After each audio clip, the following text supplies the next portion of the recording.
welcome to NTR Radio. I'm Tom Forrest Nubis. I'm K-Gods. And I'm VZ Mark II. We're back. Yes, K-Gods is back specifically. Yes, and that's the reason we kind of did the episode around Halloween, because I actually was out of state for a week. And it's a good thing I did when I did, because we're about to go into lockdown again. Hey. My state is going to, in their infinite wisdom, put us down for like 30 days or something like that. They're not enforcing, but they're pretty much suggesting no holiday gatherings. Of course. Mm-hmm. I'm not going to get all political about that. I'm just pointing it out. There's a time and a place for that, and that's not here. It's not on NTR Radio. No.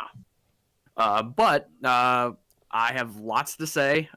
So if you guys have things you watched, you probably should go first, because I'm sure I'll take the longest. Wait. But before we do that, though, we should probably mention to go into the chat. So here's what you do if you're listening live to the show. You take yourself to ntrradio.net. You click on the live chat link there. You give yourself a nickname in the box, hit the button, and join us in the IRC channel. Alternatively, you take your favorite IRC client, point it at irc.ryzen.net, and join us in the # SLC Media channel. In addition, you can get at us on Twitter at TAnubis, at VZMK2, at NTR_radio. And as always, the email address to get involved with the show is ntrradio@gmail.com. So, VZ, what do you got? Well, before the regular show, talk about the regular stuff I'm watching. So on Super Raya's YouTube channel, Super Raya is the company that does Ultraman and was the co-producer for the SSS Gridman. I know this is not what you were trying to say, but as soon as you started saying that, I thought you were going to talk about the SS, like as in the World War II group. The Schutzstaffel. They're a company with a long history. Yes, we put this on Toonami. Can you take out those 4 S's? Just. To be fair, that is probably a bitch to have to keep pronouncing that. Yeah, well, you know what it is. It's for Superhuman Samurai Cyber Squad. That's well, right. I know what it stands for, but I'm assuming it's going to be a pain in the ass to keep saying that. I know. I just say the anime Gridman. Just imagine if you had to constantly call Ori Emo by its full title. Oh. That's kind of what I'm talking about. So anyway, they've been putting up the original Gridman, the live action one from the 90s. Mm-hmm. And I've been watching that. I did see it once before, but it didn't have subtitles. And this does have English subtitles. So it's kind of nice to watch the show again. Right. It's very much it's kind of a time capsule of 90s Japan. So underwear machines? I'm kidding. I mean, those exist. Those do exist, but they got overblown. Yeah. It's like they exist in the same way, like really seedy shit exists here. Like if you go to the right neighborhoods. Yeah. No, but they had those bright green payphones. Oh yeah, or yeah, sort of their. I used to jokingly say that was their version of the green taxi. It just kind of like stands out. Yeah, which I actually learned about that thing from Bubblegum Crisis. Mm-hmm. That was the thing Bubblegum Crisis invented. They actually have green payphones. Yeah, because it's green because you pay. Get it? No, that's it. So I recommend the show if you want to see a nice Toku show. That show must have been expensive for 1993. And I say that because there's so much like that had to be custom made just for that show, rather than sort of and then other giant Toku shows. You have you can have the buildings and be all general purpose, but because in this one it's like they're fighting inside like the computers. Or they're literally fighting like inside a microchip area type of, but made like buildings and all that. It does make you wonder if somebody who comes up with that is just a really high tech geek. You know, and they're just like they're completely frying their brain, and they're thinking, you know, it would be cool if you fought inside of a microchip. Well, definitely like has that like the future of like computers is just around the corner type of thing. You know, it was just before like the internet got I mean, I know the internet existed before, but not the way it was. You mean before Web 2.0, basically? Well, more like I'm talking about in the 90s. More like when AOL and all that, like when you got those lovely net zero dial-ups. Back when it was the information superhighway. That was intimidating to people, and now it's just a place where people post about dumb shit they ate. A bazillion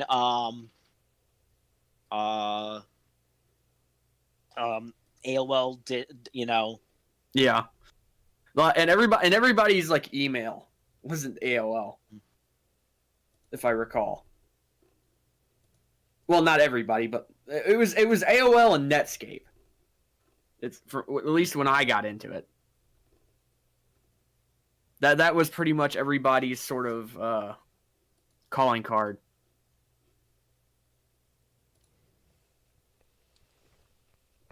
So, VZ, what'd you watch? I didn't watch anything, but I do have something to talk about. So the stuff from this season has been really good.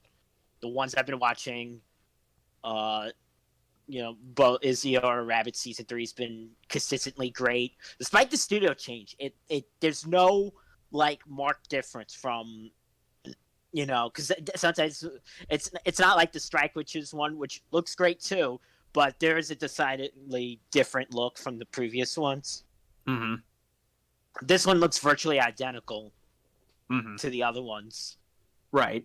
The new Love Lives have been great. I think my favorite is still Sunshine out of all the Love Lives, but this one's been really good. And the Rena's episode was excellent. Speaking of the new stuff, did you watch the thing about the rock climbing girls? No, I haven't touched that one, but yeah, I've got a friend that's actually watching that. I haven't seen it, but they were watching it. So well, I gotta know if anyone in our circle is watching the thing. I keep forgetting the name, but it's Moe girls in like propeller planes. That's one I do intend to actually sit down and watch. Yeah, I'm like thinking, oh my god, this is like custom made for you, Anubis. Well, it's two of them that I need to catch up with. It's that one and the Magnificent Kotobuki from a few seasons ago. Because that's kind of like the same premise, where Moe girls in like World War II era fighting planes, and their home base is a big Zeppelin. Oh, right. Right. Oh no, I know which one you're talking about now. Yeah. What else? Fruit Tart is great. I'm sorry to the Pop-Tart out of me. That's as good as you're gonna get out of me on that one. That one has a lot of like just ecchi in it. That one's just like it's a Studio Feel anime. Of course it does. Yeah. And the thing I noticed about that studio is they don't make a lot. It's not like some of the other ones. They don't make a lot, but when they do, it's usually something worthy of looking at. Just going by their name alone, when I first encountered it, I assumed it would probably actually be like emotional porn or something. It's Feel, Studio Feel. Yeah, that's a different kind of feel. Yeah, exactly. But then it's like you actually watch one of the shows and you're, oh, okay, they actually meant it literally. Got it.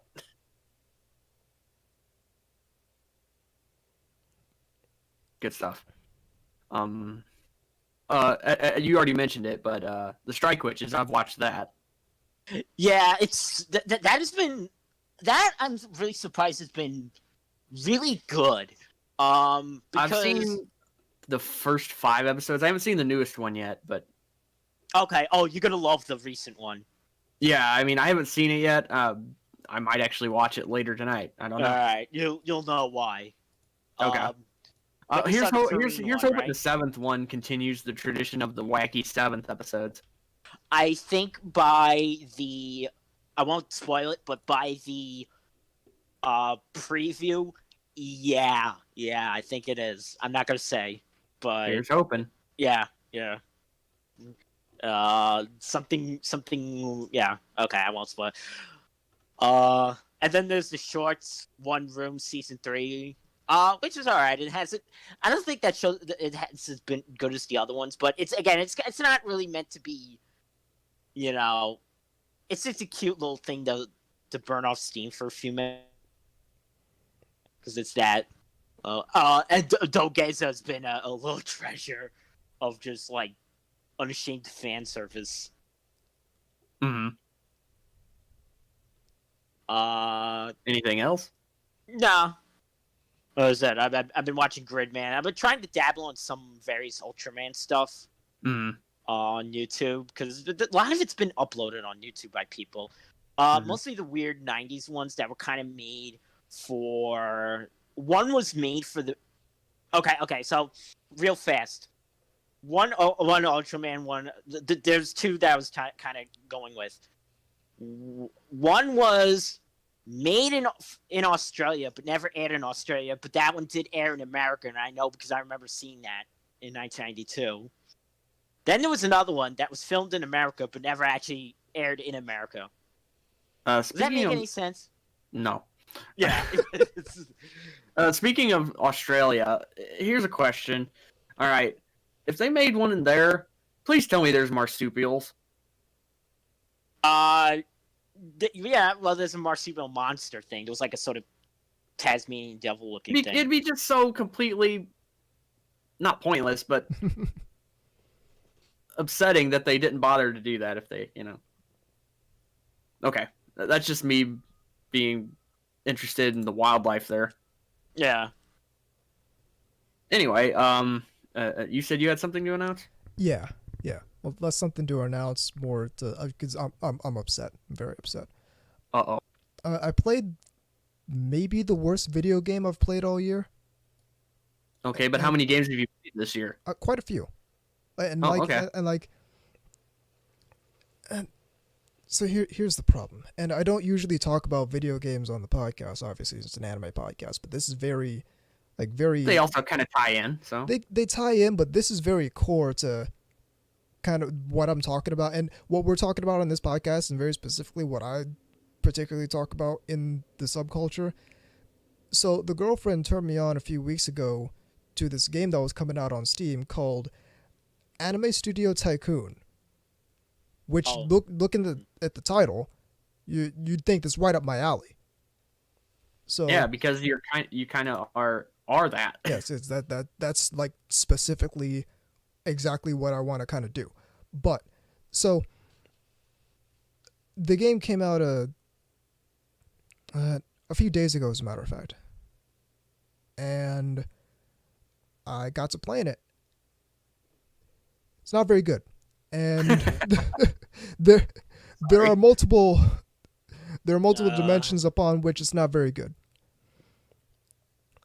Well, okay, so tell me if this makes sense, because maybe I'm looking for things to make too much sense because I know how something like this would run, but so like you start an anime studio and you've got a particular budget, you've got a certain amount of money that you're working with.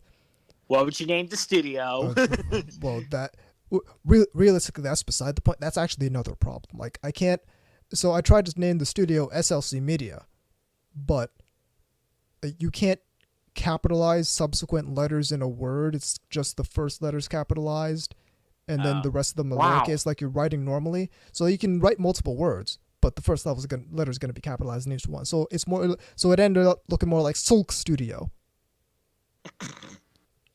But so this just seems like really lazy programming. Oh, I'm not finished, dog. So here's the thing. It's like, this doesn't make sense to me. You run in an anime studio and you've got a certain amount of money to work with, and the first thing you do is you're gonna build an entire new building. You're gonna take a vacant lot and you're gonna build an entire new building to run your anime studio out of. Like that just doesn't make sense to me from a business perspective. You're not like you're trying to run an anime studio. You're not an architect. You're not a construction company. So that's number one. Number two is they have a really weird way of like determining what kind of anime you're able to make. Because you go through and you build your building and you place out all your desks and stuff and you start hiring staff. And each of the staff has a particular specialty on what like genre of anime they make. So some like he's a really good animator and his salary is like 1,000 and he's good at horror anime, or this person's a really good writer, good at writing hentai and all that. But some of these genres you can't actually make at the beginning of the game. You have to research them, which sounds like a good game mechanic until you realize that all the contracts you're able to do are completely randomly generated. So you could end up with a contract for a mafia-based comedy anime, but you can't make comedy anime yet, and that could be the only contract. So you physically can't make you can't advance in the game because you can't take on the only contract.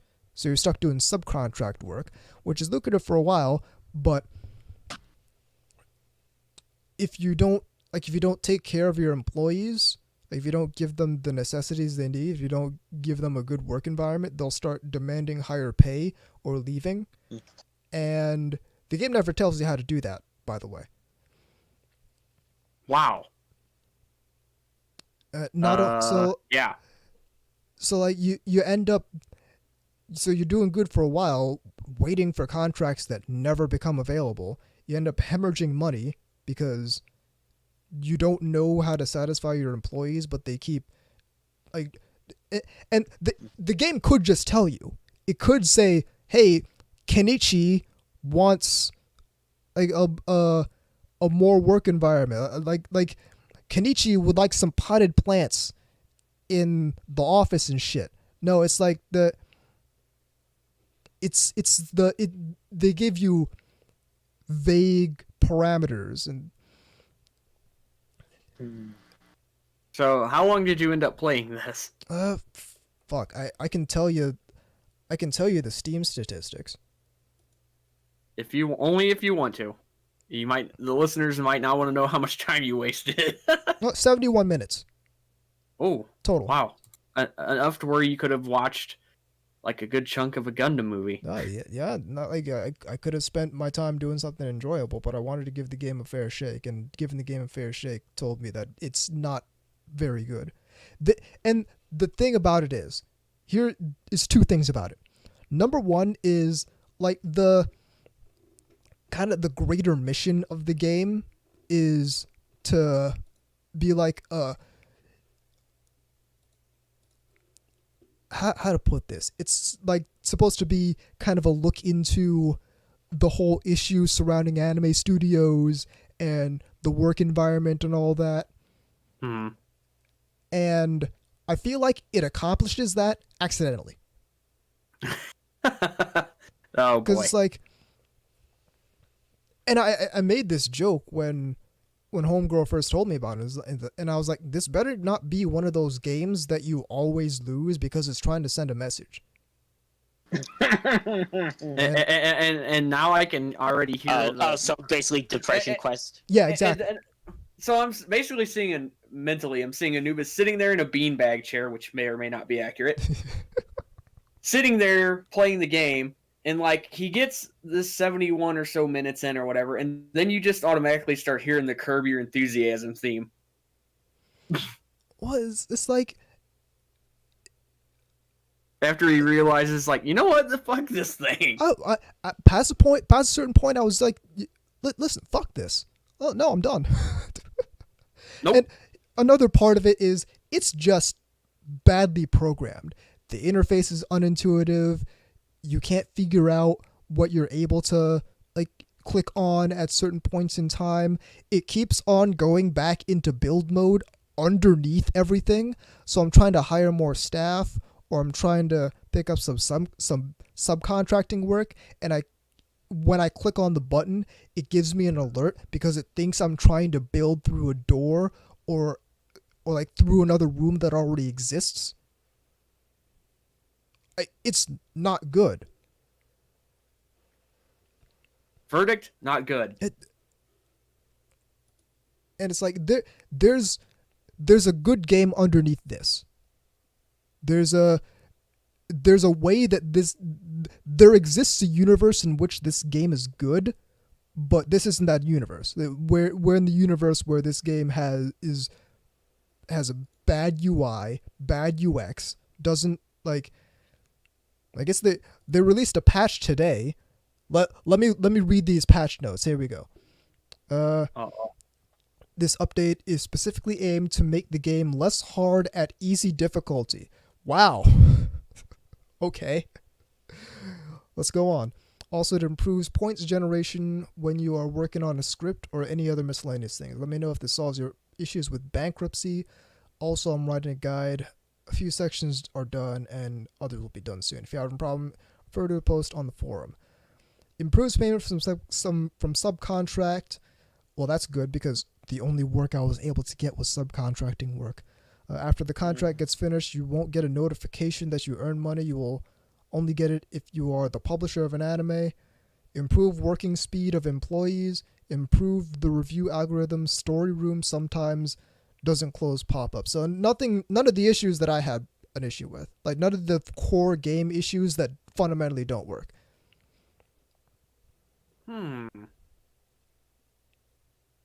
So, and you can tell what they're going, because so there's another game out there called, let me get this title right. It's called Game Dev Tycoon, and it's exactly what it sounds like. You start out in like the Commodore 64 era, and you're making little computer games in your garage, and you're picking your genre and you're picking your subject and you're doing all that.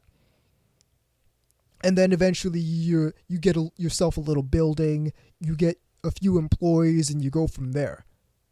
And that's a formula that actually works because it's not trying to do more than it's supposed to be trying to do. Anime Studio Tycoon kind of takes it too far, where if they just took out the part where you build the whole fucking studio, that would actually make the game like 50% better. That would fix a lot of the issues, because a lot of the issues are the fact that, number one, I'm fucking, I'm Tanaka. I own the fucking anime studio. I'm an anime studio president. Why the fuck am I building a bathroom? It's gonna be so good. People will shit their pants. They need a place to go. It's like it's weird. Like the first time I played it, I didn't realize I had to build the bathroom, and it's like, whoa. And my employees started getting mad because they didn't have a place to take care of basic needs. I'm like, what the fuck? I'm supposed to take care of that. This is an anime studio, not your house. That's funny. And then I realized that there's an option to build the bathroom, which it doesn't tell you, by the way. It doesn't tell you. Like, of course not. Yeah, it has all the. You're able to see all the rooms you're able to build. Bathroom is like tucked in the corner there, and it doesn't tell you, hey, you also need to build a bathroom. Yeah, it doesn't tell you that you need to build a separate room to start researching these different topics and genres. Like it's StarCraft. We need to research the upgraded armor in StarCraft. We need to research how to make an adventure anime. There's all these weird decisions that went into making the game that I don't like. It doesn't make sense why we need to build the studio, or why we need to, or moreover, either we research either we need to research how to make the adventure anime, or we get randomly generated contracts, because we can't have that bathroom. We can't have both. if we have randomly generated contracts, then we run a significant chance of us just not being able to make any of the contracts, and that breaks the entire game. So basically, what you're saying is it's the execution, it's not the idea. Yeah, exactly. The idea is very sound. The execution, horrid. Absolutely god awful. Yeah, it's like one of those things where like you see it and it sounds really good on paper, but then when you actually play it or watch it or whatever, it just completely is like, really? And it's like at the like when you get to it, if you manage to get this far, start trying to actually like fulfill a contract, the baseline behind it, that mechanic is kind of more sound than everything else. Because like you take on the contract and it has like all the details of the source material. So okay, this is the name, this is the demographic, this is the genre, this is the topic it's about, and like tells you, okay, it's going to be an OVA, or it's going to be a movie, it's going to be this many episodes, this is how much the budget is, this is the like the breakdown of the royalty percentage, and this is how much it's going to cost, this is, and you can like determine, all right, how much action is this going to have, how much humor is this going to have, in what's going to be the priority? Are we going to prioritize the characters? Or are we going to prioritize the dialogue, the story, the sound? What are we prioritizing? And then you can figure all that out, and that's going to determine how people respond to your anime.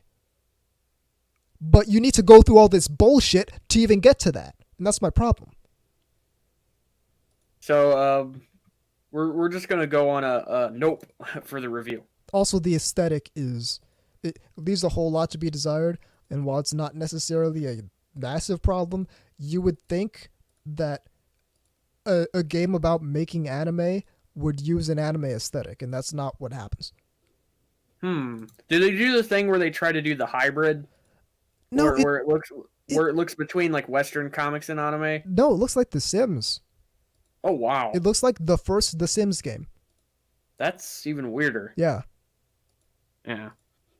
Okay, so I can see where that would be irritating. Yeah, no, I'm very upset at this game. Okay, well, to cheer you up, I'm going to tell you about some of my travels. But first, we'll talk about some of the things. Again, I watched. Okay, I'll just actually work this into the discussion. It'll be easier that way. So I was gone for about a week, from Tuesday to Tuesday, election day to next Tuesday. Yeah, I know. We're not going to talk about electile dysfunction here. Yeah, we do. After me getting upset about that, the election is the last thing we need to be talking about. Yeah, probably. So anyhow, while I was there, I went to just go visit some friends. It wasn't for like a con or anything like that. If you can show me a con that's open right now, cool. But that's not what happened. I was just going to Phoenix to visit some friends for a week. We just hung out, watched a lot of stuff, bullshitted, played video games, all kinds of stuff like that. But some of the stuff we did watch, all right, I'll just start off with the actual movies we watched that weren't anime. Some of you may like them, maybe not. We watched Demolition Man. Oh, right. I like that. It was actually just on, so we watched it. And that was really entertaining. It's rather unnerving to watch that now, by the way. There are parts in there that will not make you happy.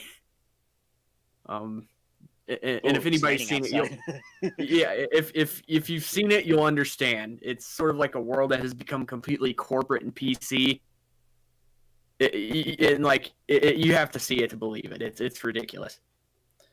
It's entertaining. It's got Sylvester Stallone and evil Mr. Rogers. Yeah, he does say that. And it's Sylvester Stallone and Wesley Snipes. Also, a couple other big stars show up too, like Sandra Bullock and even Dennis Leary. But briefly, Bill Paxton's in it too. Also, Rob Schneider. Yep. Yes, he is. He was because we were watching. I'm like, what the fuck? I don't remember him being in this movie. Anyway, He doesn't know how to do the 3 seashells. yeah.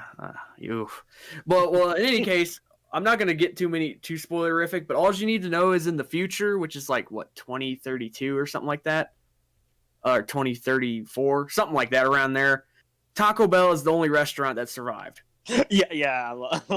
And it has a valet. Yeah, I'm not kidding.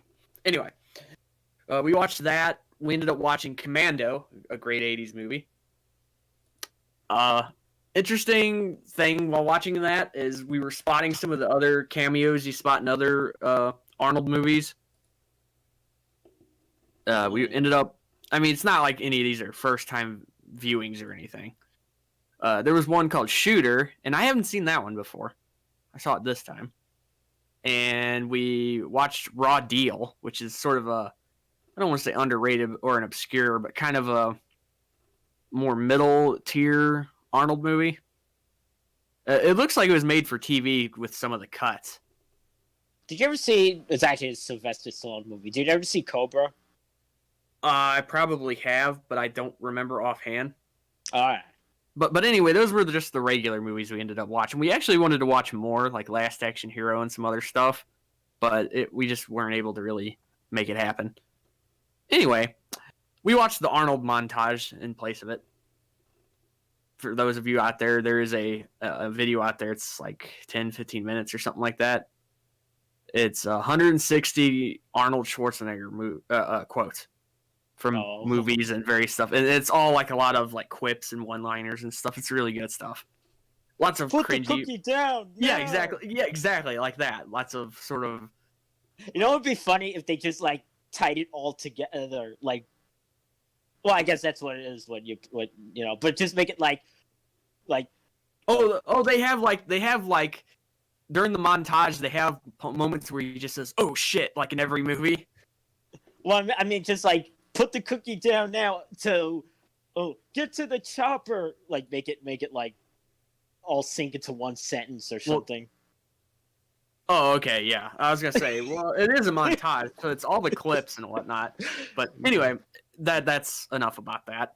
Yeah. So as far as anime goes, we caught up on all of Strike Witch's Road to Berlin, which has been really entertaining. They're a lot more snarky in this one. I noticed. They came. You could tell they got a little bit more sort of kind of making fun of each other. You know, like there's a scene where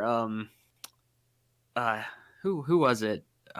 Was it Lucchini? No, I don't think so, but I can't remember. But somebody falls on and their ass is hanging up in the air, and Shirley's laughing at them. Oh, the girl with the new girl. I was the new girl. Yeah. I can't think of her name. Yeah, her. And there's also the thing where she's like trying to break the speed record, her previous one, and all that stuff. Again, fun stuff. Most of these episodes, at least 2 or 3 of them, I don't want to call them filler episodes, but they were kind of character episodes. Yeah. More than anything else. The Shirley one was the best one, I think. Anyway, besides that, we tried a little bit of Princess Connect because we were kind of curious. How was that? I haven't watched that, but I know. Watched about 2 episodes. It's pretty standard isekai. The main character, I don't know how to describe how dumb he is. Like I read somewhere. I don't know if I read this somewhere or if Derek said it. It's like Keanu if he was retarded. From Haruhi, and I was just like, I don't know, but the way he talks though, it's like he says, "Money good, learned," and you're just kind of like, okay, interesting. I hope he doesn't talk like that the whole show. Oh yeah, and he dies a lot too, and gets respawned. Gets killed by these wolves that look like they have googly eyes and shit. Again, you have to see it. I'm not doing it justice. It was okay. Nothing I have to recommend hugely. I might finish it off. I might not. It sounds like a take it or leave it type of show. Yeah, it kind of is. It was. There's a lot of those shows. I I've come across like them. You might like, but I also found it to be a take it or leave it show from 2 years ago. Endro. That's it. Okay. Well, in any case, You might, because that's another fantasy show. The only real selling point that Princess Connect had, Yeah, is if you really like isekai, and the girls are better looking than average. I did see some of the like gifs and such, or just like, and yeah, especially the one with the blonde, slightly reddish blonde hair. No, like I said, all of them are fairly appealing. Again, more than even usual. But again, the main character is such an unlikable, just sort of, I don't know. He's just too stupid to live, almost, kind of thing, you know. But anyway, that's not all we ended up watching. We wanted to watch a longer running one while we were there, so we kind of dug back into the archives and watched Desert Punk. Ooh. Oh, I remember that. And holy shit, it was a lot funnier than even I remember. That was a Gonzo show. It was a Gonzo, yes, and it also has a live action intro. Oh yeah, which is really fucking corny but hilarious. It's like probably people that actually work there, running around. There's one thing that's very infamous sort of about this show, and that's the really foul dub. Oh yeah. Which is really fucking funny, by the way. I remember because that's that used to be on the I think it was on Encore Action also. Interesting. Well, the main character is voiced by Eric Vale. For those of you who don't know who that is, he plays Trunks in Dragon Ball Z. Okay, and it's really funny to hear some of the stuff he says coming out of his mouth, because like one of the things he said, and I'm paraphrasing, I hope I don't fuck it up. It's like, you look like 6 pounds of crap in a 2-pound bag. I was like, holy shit. That's again, a good one to use. yeah, I thought it was. There's another really funny one too, where he's just like yelling at the main girl Junko and telling her that, you know, the only hole I'm interested in is between your legs. Where my kid's gonna come marching out in about 9 months or so. Like, what the fuck? It's got like some of the ugliest fucking faces and stuff. Like, they're on par with some of the goofier shit from Golden Boy, which was something else we almost were gonna watch. But we went with this instead because, one, it had outtakes, which are really funny, and just a lot of really comical what in the fuck. Also, a very disturbing and distinct change in tone toward the end of it. I'm not going to spoil what it is, but it comes out of left field a little bit. I always thought it was kind of weird, and a lot of people didn't like it because of it. Anyhow, it's entertaining, and it's actually one of the few dubs I'd actually recommend watching just because for the extra humor.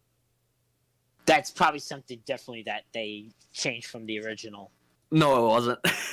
Not really. Oh, It just no. It's just as foul in the original. It's just that it just sounds funnier in English. I mean, like, you know, it's not just deadpan jokes and stuff like that. So the way they accentuate the voices and stuff are really, it just hits stronger, I think, in that kind of humor. Also, before I continue on, Princess Connect reminds me of Konosuba. Yeah, it does. It really does. I don't think it's as good as Konosuba, though, from what I could see. Konosuba actually is more charming. But that's just me. Also, the main character is much more tolerable. Anyway, one other thing we watched, and this will tie into our main topic, actually, a little later. The guys had never seen Burn Up W. Ooh. And I was like, oh, we got to fix that. Yeah. So we had to look for it for a while, believe it or not. I think it's in limbo right now. Pretty sure I'm the only person I've only seen the original Burn Up. Because ADV had it. And then, of course, they no longer do, and I don't think anybody has it now. I think it's Yeah. just sort of floating around in licensing purgatory. Yeah. But anyway, they never saw it. And I was like, oh, okay, well, it's short. There's only 4 episodes. It's an OVA. And we ended up watching it. And of course, they had the same reaction I did when it ended, which I'll explain a little later when we get to the main topic. That's really the only way I can put it without I do know about jumping the too far ahead. part of it. The nude skydiving. Oh, yeah. That was even in the trailer promo. Because, well, all right, real fast. The way I learned about that was, okay, so in the 90s, Sci-Fi Channel, they used to show anime. And they had this thing about just, in general, about, the popularity of anime in the U.S., Mm-hmm. And, decent at the time, I wouldn't say, and, a little history, starting with Astro Boy and all that, and kind of a hilarious thing where it goes like from kids stuff shows Astro Boy to like kick butt or to high tech or something like that, and it shows Evangelion. Mm-hmm. So it's like, yeah, it kind of tells you where their minds were. But yeah, anyway, when they were talking about like the sexiness stuff, they were showing the scene, the skydiving scene, and she goes, "No, get married." Yeah, which by the way, that's Amanda Wynn Lee. Which, if you know anything about her and her behavior, yeah, that's probably a true statement. Anyway,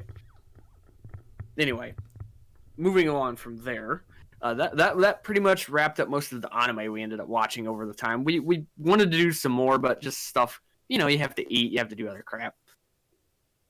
And we played some video games. I actually played, I don't know if you've ever seen this or not, it was for the Switch, I think, Super Mario Brothers 35 or 65?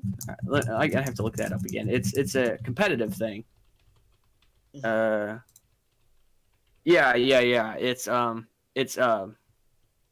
called Super Mario Brothers 35. And basically what ends up happening, to explain it, it's the same game as Super Mario Brothers. It's the same 32 levels, 8 worlds divided into 4. Into 4 like courses, I believe they're officially called. Right. Well, what ends up happening is you beat one course and then it keeps going, right? Yeah. But you don't always, it's random which one you end up in, it looks like, from what I could tell. And if you go into the same one and you loop just on random or whatever, more enemies and stuff are in it. Like and they're in different places and stuff. So there'll be like piranha plants in weird places that aren't even pipes and things like that. But what the big thing is you're running on a timer the entire time, and when you get power-ups and coins and kill stuff, you get more time. And what ends up happening is, I believe it's 35 people are playing each other at the same time.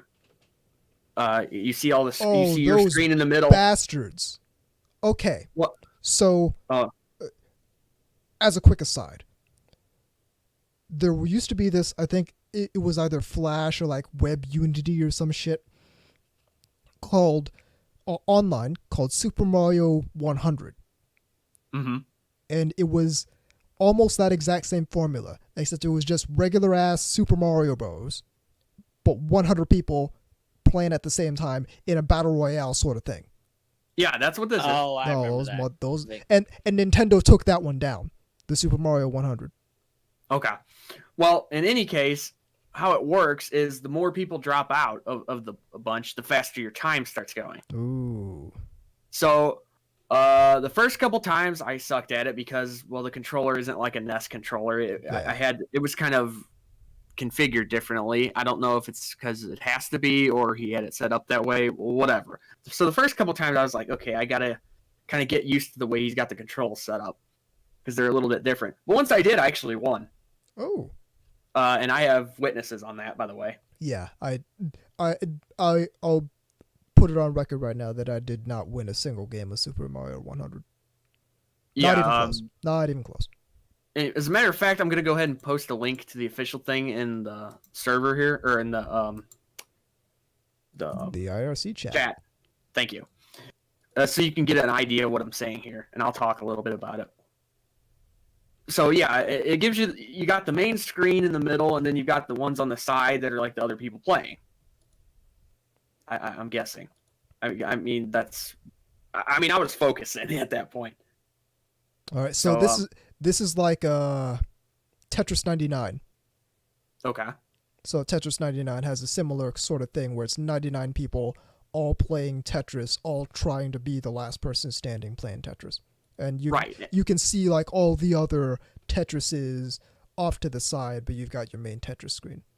Right, and obviously you can't really focus or else you'll get fucked. But yeah, you get yourself. So they were the ones kind of focusing. It's like you just play, and at the bottom you got the little caution thing that shows enemies coming toward you, which is kind of useful. Yeah, this would have been very useful back in the day playing Super Mario Brothers. I probably wouldn't have gotten very further, but it looks like it's also sending the enemies to the other players.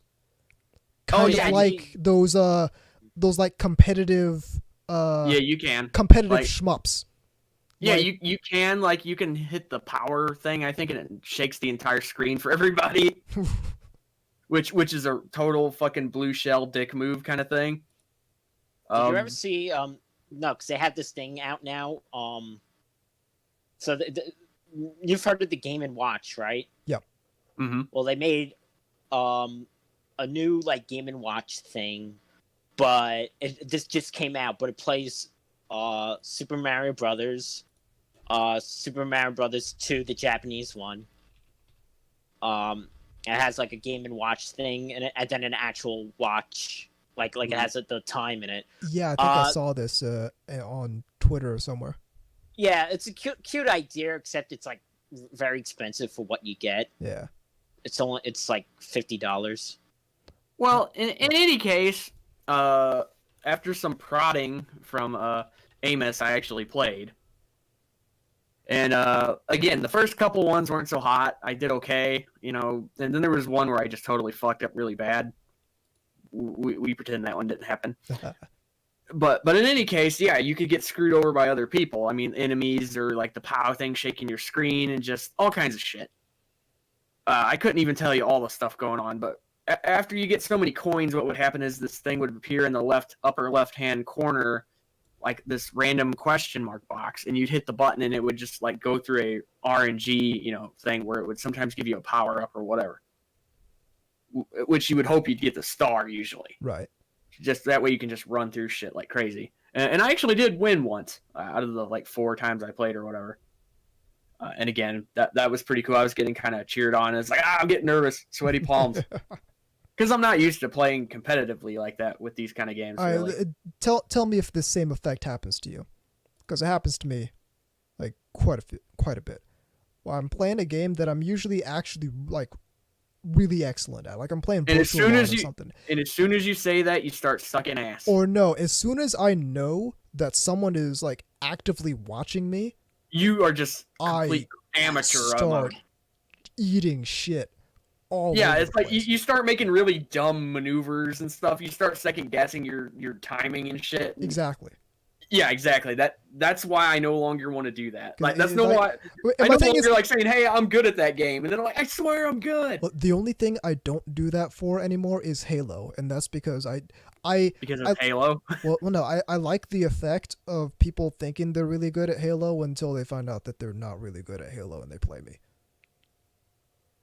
So sort of more. I don't want to say like pool shark levels of stuff, but it's kind of in that same ballpark a little bit. Kind of in that same realm. I like when dumb people try to do like the pregame trash talk and get absolutely demolished. The best of those are shooters and fighters. Oh yeah.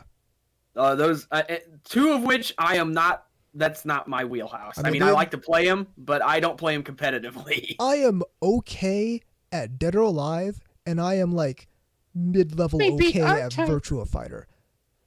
I mean, yeah, I'm decent at Soul Calibur, I'm decent at like MK2, played that one a lot, and a couple other things. But for the most part, I'm just a pretty average player. Yeah, Mortal Kombat, I'm fucking bad. Street Fighter, I'm fucking bad. Like most 2D fighters, I'm awful. I would jokingly say you're good at Tekken, but that's isn't not everybody? Hard. Yeah, it's not like, a high hey, bar. It's like, hey, I just choose Eddie Gordo and smash buttons till I win. Seriously, there are people who do that. Well, that sure is Tekken. I don't know if they're still like that, but that's certainly true by the time 2 and 3 were around. Anyway, so that made up most of the gaming shenanigans more than anything else. It also rained while we were out there, which is pretty rare out there. Oh damn. Yeah, as I was told, when it rains in Arizona, it's kind of, or specifically Phoenix, which is where I was at, it pretty much is one of two things. It drizzles or it's like biblical levels of flooding. From what I was told. So it's like, okay, yeah. So there's no in between. It's either just kind of lightly coming down, which is what we had, or like you need to get the rowboats.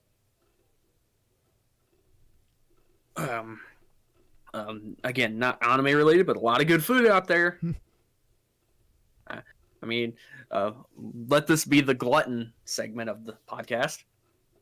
I went to a couple of places they don't have really around here, which would be like your Del Taco or Whataburger. That's just not really around here. Yeah, we have Captain D's, but we don't have those. Try not to say it. Try not to say it. Captain D's nuts. I knew you couldn't resist. And then of course they had like Cracker Barrel and Texas Roadhouse. It's so long since I've made a D's nuts joke. Probably been that long since anybody has. But nah, also like some of the more fun go-in places like Cracker Barrel, Texas Roadhouse. All good stuff. Particularly Cracker Barrel. And the Texas Roadhouse was definitely one of those, okay, I'm going to need the dolly after this one. Because I don't feel like getting up. Nah, it wasn't that bad. But and then, of course, there was just typical stuff. Other things we did outside of just bullshitting is we actually played some miniature golf. I haven't played miniature golf in a long time. Here it is. Like I said, Anubis would have been losing his shit if he would have been there because it was at an arcade. It was a relatively mid-sized arcade, mid-level sized arcade, and of course it had Time Crisis because they all do. Of course. This was 5, by the way. They usually either have Time Crisis or Ghost Squad. I find. Yeah. Usually. They had all the classic Mortal Kombats and even the old Simpsons arcade machine. And Donkey Kong and all kinds of shit. But we didn't really play those this time. We actually concentrated on the miniature golf, which everybody did pretty well. I think almost nobody got the 6th penalty, like, basically as far as you can go before you have to move on. Yeah. Everybody did pretty good. And there was a couple times where people made what would really be impossible shots, it seems like. Like, they just hit it and it'd go, okay, oh, there it goes. Hole in one, or it ding off something and land in there, and you just be like, "Wow, how did you do that?" That should have been borderline impossible. Again, I don't know, just fun to watch, kind of the geometry of it in a way, because it's like, okay, you got to bank off of here, or one of the ones, and I know you'll love these ones that have the anthills. I'm not sure. Where the hole is on the top of the hill, and you got to hit it just hard enough to get up the hill, but not too hard where it'll shoot over it or ramp off. Yeah, of it. those things can kiss my ass. Everybody hates those. I think the easiest way to deal with them is to actually just get yourself close to the actual hole with a putt, with the softer putt, and then try to do it from closer up. Yeah, you really can't. You can't do that from downtown. No, I mean, if you do, it's pure luck. Or an ungodly amount of mathematical skill that involves also a lot of really, I don't know, man. I don't know how you'd be able to do that in one shot. I mean, I'm sure it's possible. I've never seen anybody do it. But anyway, mostly it was par 3 on most of them, if anybody cares. But they have 4 different courses, and we played 2 of them. We played the red and the blue one.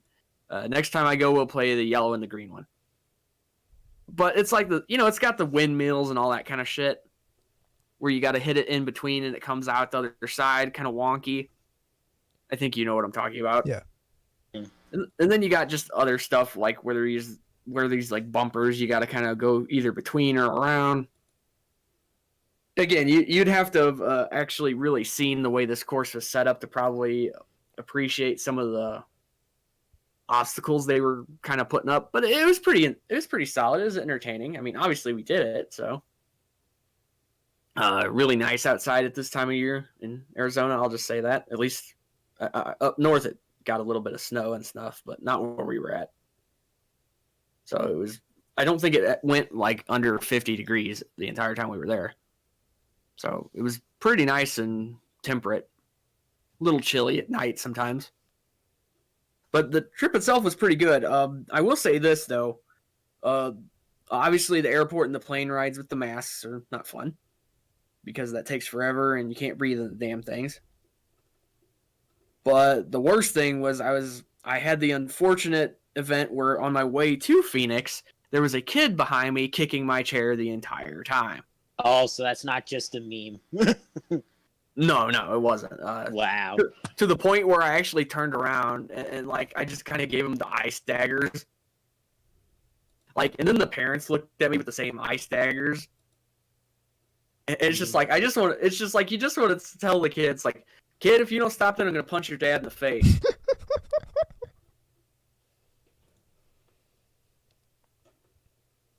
Because it's not like the fucking stewardesses are going to do anything about it. It's like, really? You've got all this space and you have to sit there and fucking constantly kick the chair. This is why we need the NTR radio private jet. Yes. Flying NTR, where you too will lose a waifu. NTR Airlines. Yeah, that sounds like the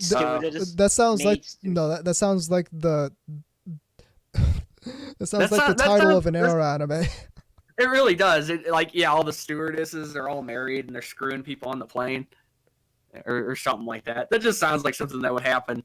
Well, I was going to say maid stewardesses. Of course, if there was a personalized, you really don't think if he had a personalized aircraft, he wouldn't have maids? Listen, we're in the air.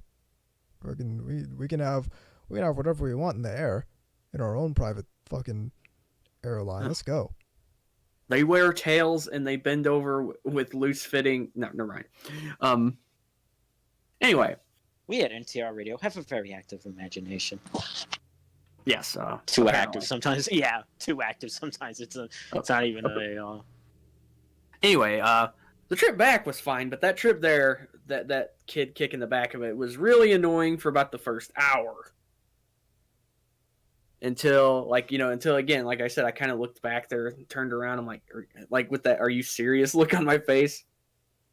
It's like, control your crotch dropping, please. Anyway, the trip itself was fine. Hung out, did all these things, just other kinds of stuff too, but probably less interesting, just sitting around bullshitting. And obviously, there was no real way to avoid the election crap on some level because it was just everywhere. Mm-hmm. I mean, the signs were everywhere outside. People were gathering and making noises and all that kind of shit.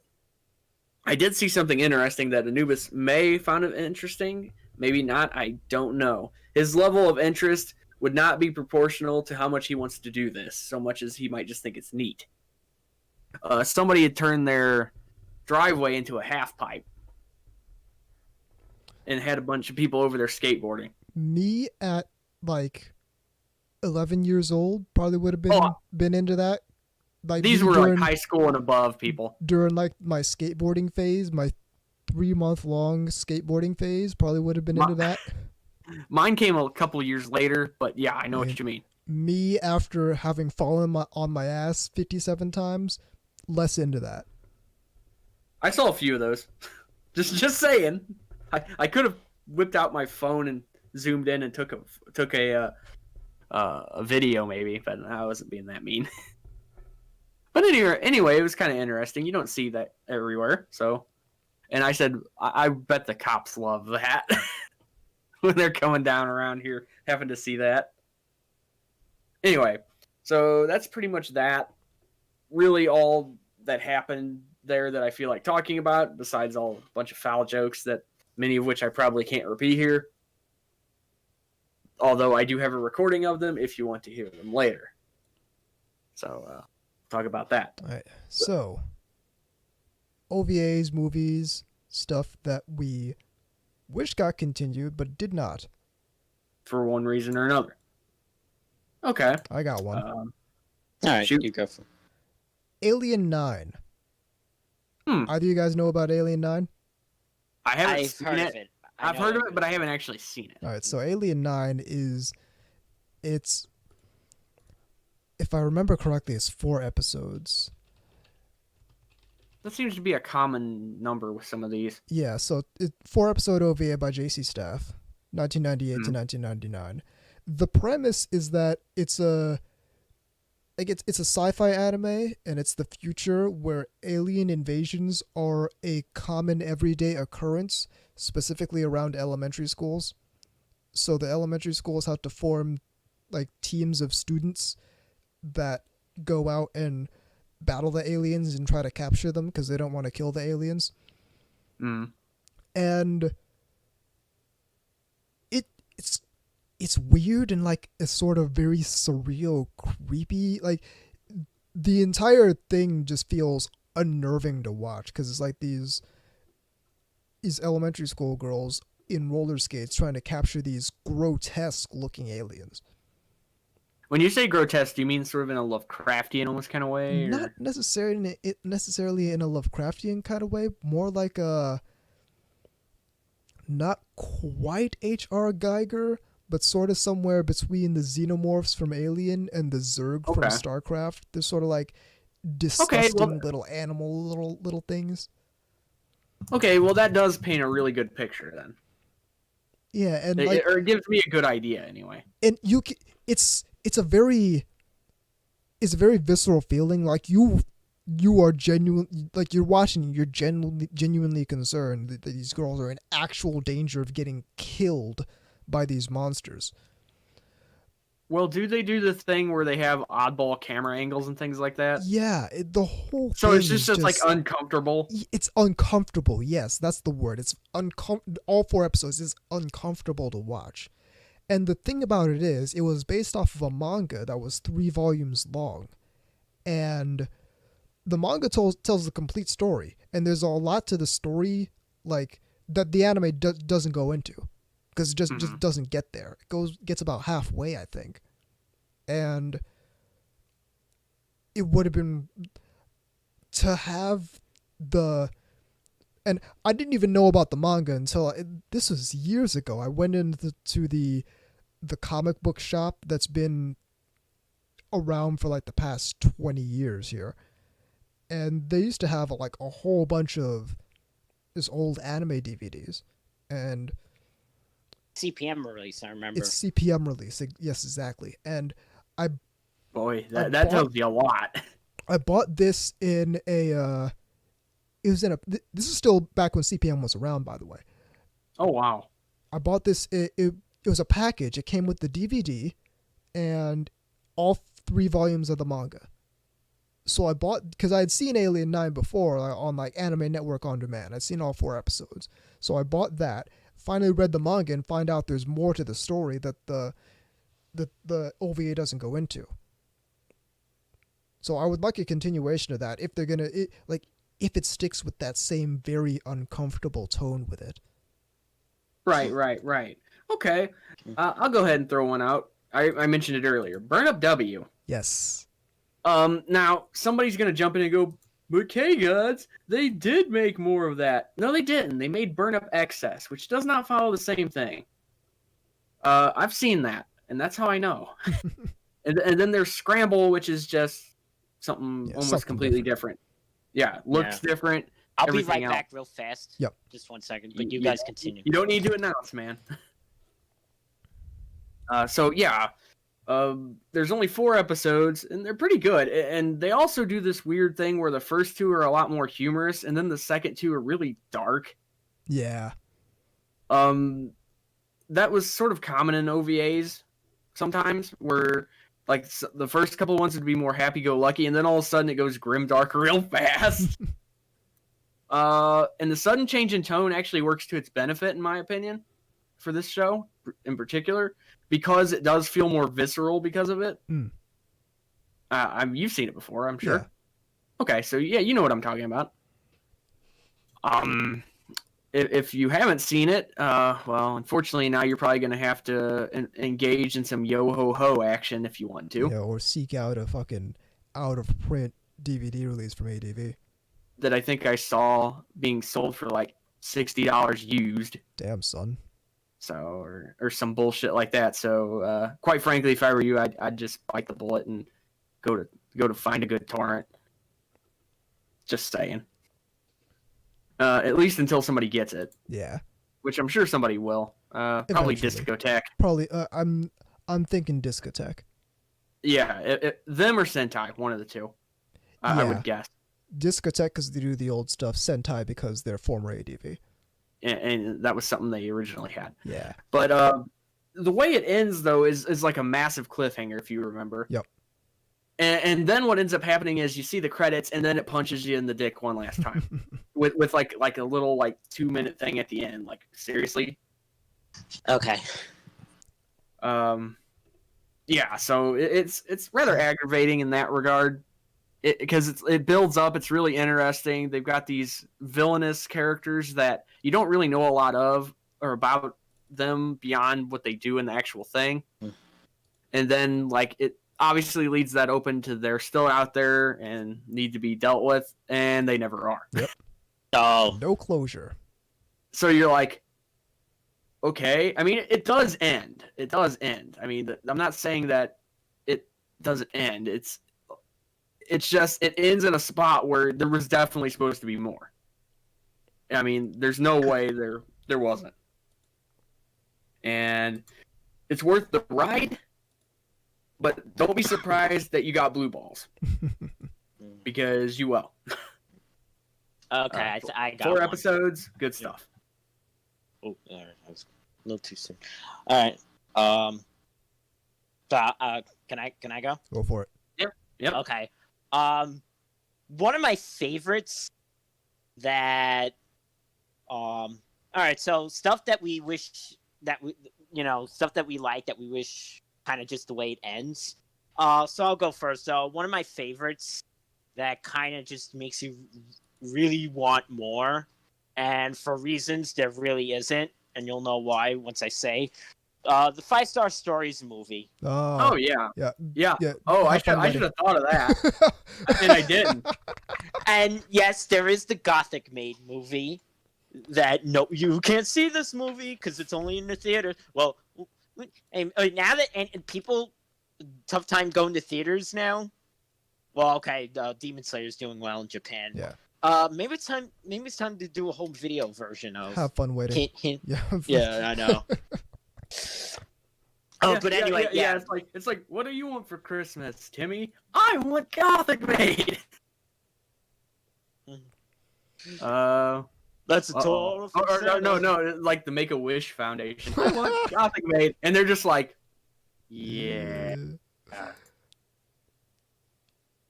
And then they'd just be like a smart ass and go, well, I want world peace, but that's not gonna happen. Yeah. But yeah, 5-Star Stories, very good, very ultra produced movie, like peak bubble economy era Japan, so ton of money pumped into the animation. Well, not just that, but it was one of those, if I'm not mistaken, somewhat of an auteur thing, right? Yeah. It's I wouldn't say auteur per se, but it is like sort of just because it is almost the one-man show, right?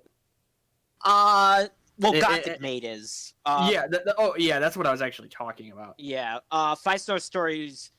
The movie didn't have Nagano, like in the production of it. until like again because when the director said, "I have difficulty understanding this work," and that kind of pissed off Nagano at the time.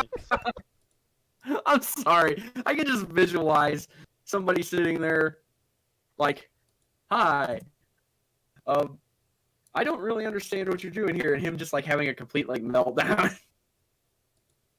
But the thing is, they cut out the first fight that was in the manga. There's this great fight in the beginning of the manga that they kind of just only showed like a snippet of. Did they think it'd just be too hard to animate it, or maybe it was a just sort of done for time issue? Yeah.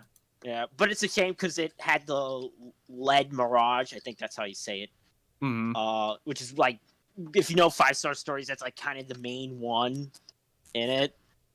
It's like a very light gray and looks really cool. But yeah, and it's basically like, the main fight is like a very powerful Mortarhead. That's what the robots are called in this, by the way. Against a bunch of like really crummy ones.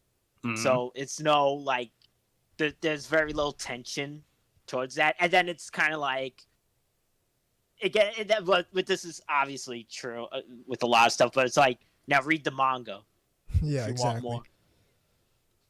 Yeah, which is sort of like Berserk syndrome. It's just like, I mean, that's kind of my go-to example of something like manga or TV ends, or movie or whatever, and you just have that sort of like big middle finger. Like, if you want more, go read the manga or something.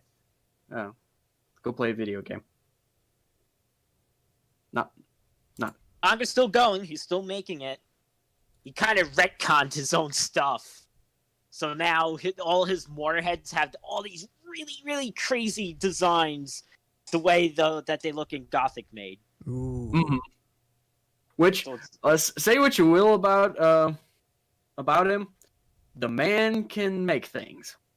I mean, in terms of design, like his mechanical designs are, yeah. We'll put it this way: when he first came really into focus, they couldn't actually make toys of his designs because it was too complicated. Yes and no. They did do toys and models. I thought originally they said they couldn't do it because there was like too many parts or something. They did toys and they did toys and models for Elgheim in the 80s. Well, I'm saying in general, like when Zeta came out. For some of them, for some of his designs. I could easily see where some of them would be like, "What the hell? We're not making a toy out of that." But yeah, definitely by the time 5-star stories came out, that was definitely the tech was not there even in models to do that type of. If it was like very garage kit level stuff. It's like, here's your Nagano Erector set. or no, it's like the little ship in the bottle where you gotta you pull the thing or push the yeah. Oof. Anyway, some fucking tweezers, magnifying glass. Yeah. You got like microscopes and like little tweezers and like just like little toothpicks and shit. Yeah, I'm just gonna refresh the listeners who never know about what's the deal with Nagano. Nagano's a man very, very anal about his IP. He doesn't like it when other people. He's very hyper control of his intellectual property, which is 5-star stories.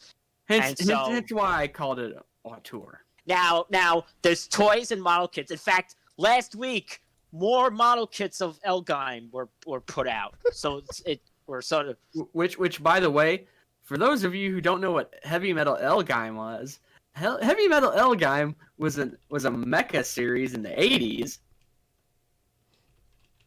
with a really rockin' intro song. Directed by Tomino. Yes, it was. And equally strange with some of the names, but that's besides the point. But 5-star stories is more of a, this is my thing and only I can oversee it, so I'm very careful about who. And there are like kits and such, but again, it's very, very tightly controlled. Nagano treats his IPs like his penis. Only he's allowed to touch them. Well, he was married to the woman that did He was married to a guy? No. oh, I'm teasing you. the one that did remember the character Gaha Lesse? The one with the red hair in Elgine. Oh, okay. Yeah, he's married to that Seiyu, I believe. When I said that, that's not exactly what I meant, but it probably came across that way. My bad. Yeah. There's also a great image from the 90s or the 2000s of Nagano next to the guy that did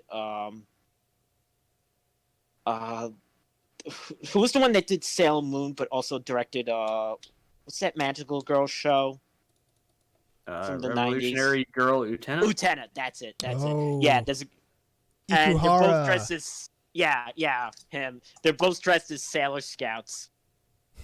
What a couple of champions. That really didn't help the gay joke I made Yeah. there, did it? Well, some of his mecha are very, very flowery, let's say. Yeah. Yeah. Well, can it be any more flowery than the Wing Zero with angel feathers?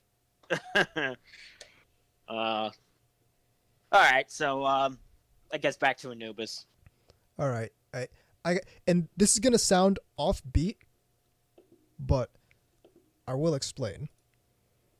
So, back before back before the Gunpla Renaissance, there was this short they came out with 3-episode OVA called Oh, I know. Model Suit Gunpla Builders Beginning G.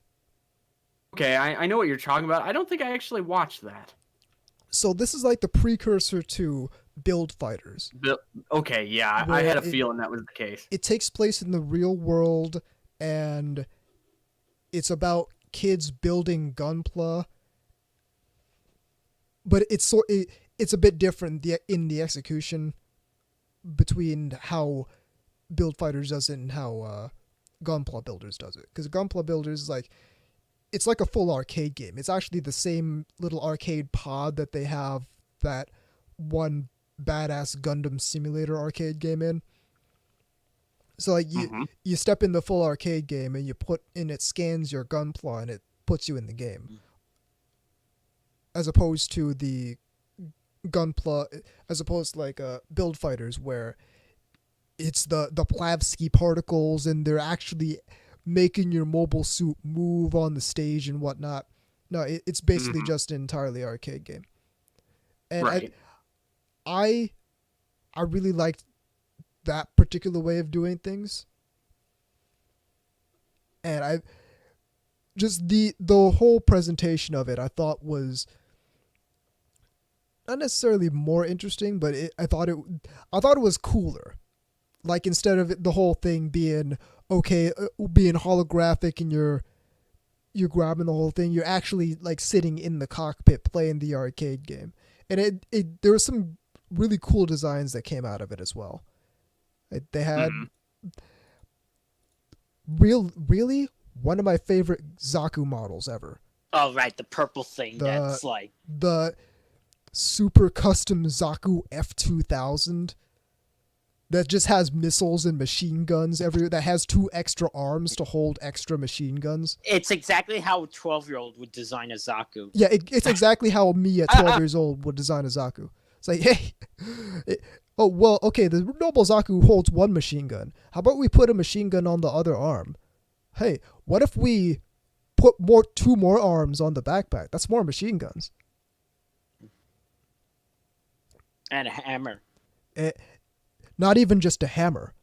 It had a fucking... It's the Heat Hawk, but it's more like a Heat Halberd. It's a long stick with a Heat Hawk on the end of it. Yeah. But it actually made the Zaccarello cool. Yeah, I'm actually gonna put the model in the chat. Yeah, good call. Yeah, so people actually know what you're actually talking about. But I didn't think this was possible. It made the Zaccarello badass. Because what it did was it basically made the Zaccarello into a Dendrobium. Okay, stop. I can only get so erect. I'm telling you, it actually fought the Dendrobium too. So like you got the Dendrobium, which is this massive weapon system that the Gundam sits in, and big mobile armor that it flies out, and then the Zaccarello does the same thing with Zaku. Like the Zaku's just sitting in the Zaccarello's mouth, and doing the same shit. I just like the Dendrobium's description of doing. that. It's like, doesn't Dendrobium almost... I always said the Dendrobium almost sounds like a fucking medical thing. It kind of does. Like, it's the Dendrobium, you know, it's a part in your cerebral cortex. No, it's not. And then of course it has its own Char Aznable character, blonde guy who wears shades all the time, rides a horse even though it's, 20 something. The fact that It's people like are in 2014, space. he's riding a horse And now Yeah. around Tokyo. Like he rides a horse around Tokyo. Well, now the new build divers, it's pretty much just isekai now. Well, it's like Phantasy Star Online, except they made a Gundam world out of it. Which I don't. Did they make that game I was asking for? That's basically just that. Because I'll play that. Please No, they imagine do how have much that money thing. I'll fucking spend on that. They do have that Gundam game on, like you could play on your tablet. Yeah, I'm not. Try it. I'm not feeling that. What I really want is a Gundam game that I can play with a fucking stick and throttle, maybe two sticks and a throttle, on PC. Like that's the perfect shit. Just make DCS World in Gundam. See, that's the thing.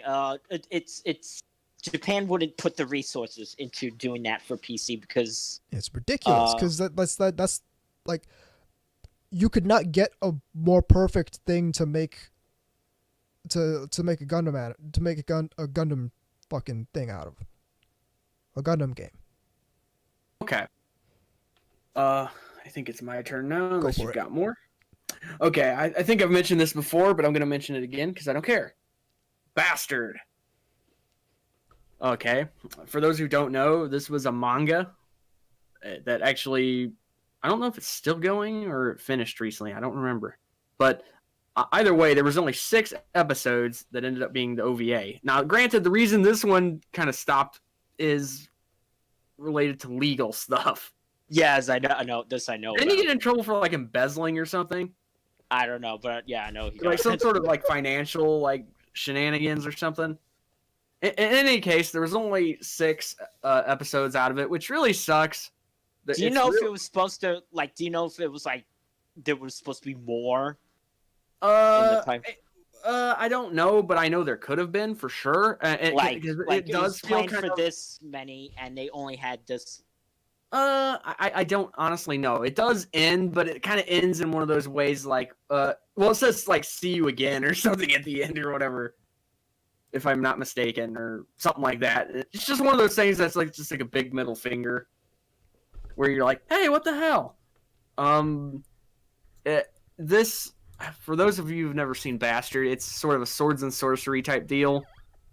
It's got a lot of gore and lots of references to rock and metal bands and things like that. But ignoring that for a minute, it's also fairly fan servicey at times.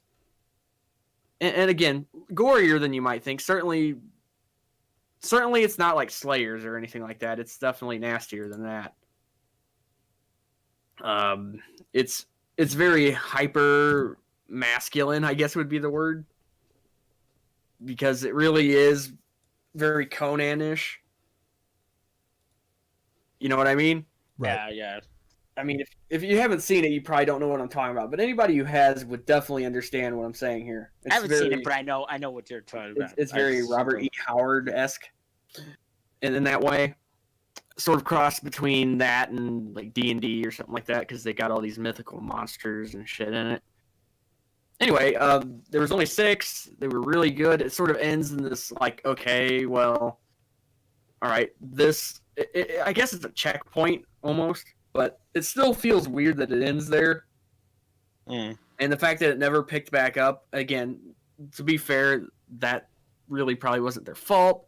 One of the main dudes got in trouble for something, and I don't know if they're still in jail, but they were. Most certainly there.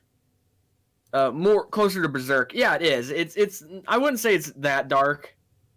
I mean, it's a lot more humorous than that. There's a lot of funny, like almost meta stuff going on. Like breaking the fourth wall and silly shit like that.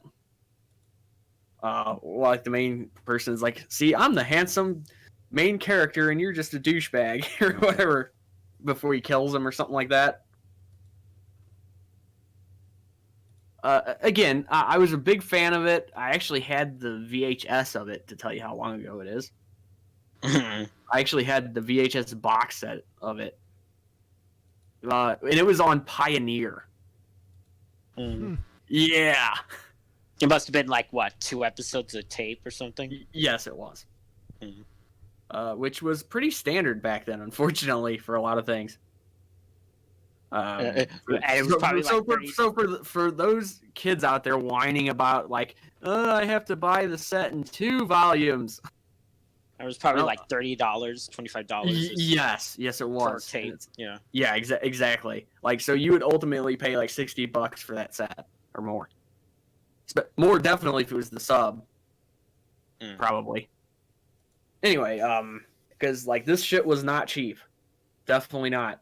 Like, and it didn't matter who you went to. If you were lucky, Central Park Media, I think, probably were the cheapest ones overall, and they certainly were the best value for your dollar because they didn't do that. They actually usually put more than 2. But like ADV or anything like that, it was pretty slim pickings. Like Evangelion, that was on 13 cassettes. I am not fucking kidding you. And I know this because I rented all of them. Because that was before I had a DVD player, or DVD was even a thing for anime. Yep. Those were the days. You know, going to the video store, renting the latest Evangelion, accidentally getting porn, and not even realizing it until you started watching it, and then had to dive for the volume button. Good times. So, yeah, Bastard. The thing is I mean, the manga's there, but even that, I think, was stopped. I think Viz or somebody had it, but they just kind of, like, dropped it or something. Like, it's no longer being made here or even followed. So I think they just kind of gave up on it. Real shame. I mean, you can still, there are other ways to get it, but... I don't think the interest would be there for a manga. Like again, of putting that out today. See. In any case, that's my pick. All right. So I got another one. Okay. Another favorite of mine that, again, it just kind of, it's 4 episodes, but you wish that there was more to it, and that is Hades Project Zero-Rhymer. Okay. From the late 80s. Did anybody have a legit version of that? CPM. CPM did? Okay. Yeah. It's hard to remember who had what back then, especially with some of these more, I don't want to say obscure, but some of these lower priority titles like that. Yeah, but it's something that I would love to see a license rescue, because there is a Blu-ray version in Japan. Okay. Yeah, I could see that being pretty sweet. That's something I would definitely get. I don't care who, just get that and put it out. All honesty, that definitely screams discotheque. Yeah, they would be the only ones to put that out. Something like that anybody would care enough to actually probably get it. I can't see like Funi bothering for something like that. Nah, definitely not funny. Not enough money in it or anything like that. Yeah. But anyway, the thing is, it's 4 episodes. Excellent mecha design work. Yeah, and I've seen said design, so I know what you're talking about. It's done. The mecha designs are done by the same guy that did the original novel designs for Hathaway's Flash. Oh, Gundam. Wow! I didn't know that. And also wait. It's all gonna come. And this video game that I knew about from the 90s, that was on the Super Nintendo, called Zardion. Okay. And it's interesting is all three designs look very similar to each other. Mm. But no, but the original Zeremeyer was based on a manga that came out very much earlier, like 1983. Yeah, And considerably. that was done by the guy who would go on to do the Guyver. Okay. Is there any like related biomechanical kind of organisms like that? No, but well, here's the thing. The Zeremeyer design itself looks very different. That's the first thing. I like the manga design. What I don't like is, okay, so there was something like 7 or 8 main robots in the anime version, and I love that because it was kind of like, and they do like a sort of,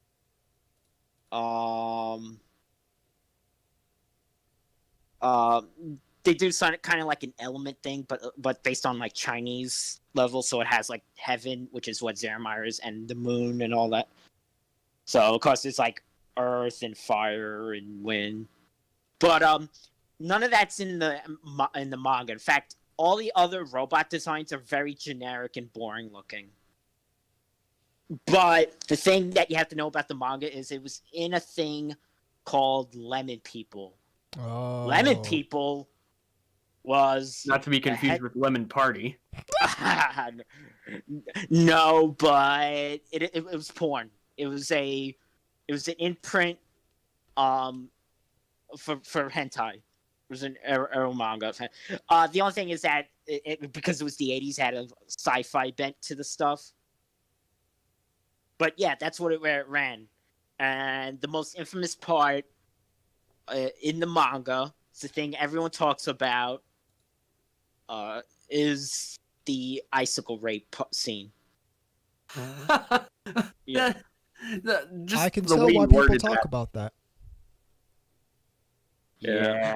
Also, so the main girl in the... I'm sorry to spoil a little bit, but the main girl in the OVA was a robot.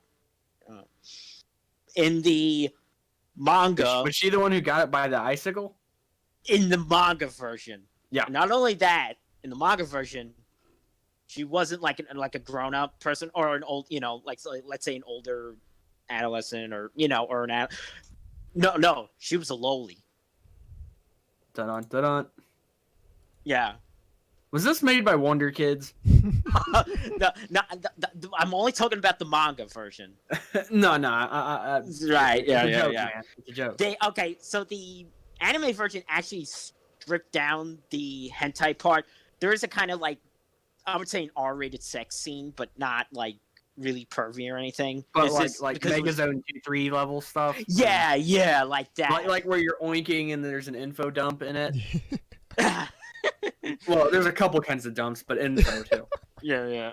But no, they kind of stripped that. I actually love the anime way more, but the manga's, it's just interesting the way it went from the manga to anime. But anyway, what I'm saying is I would love more because it's such really great design work.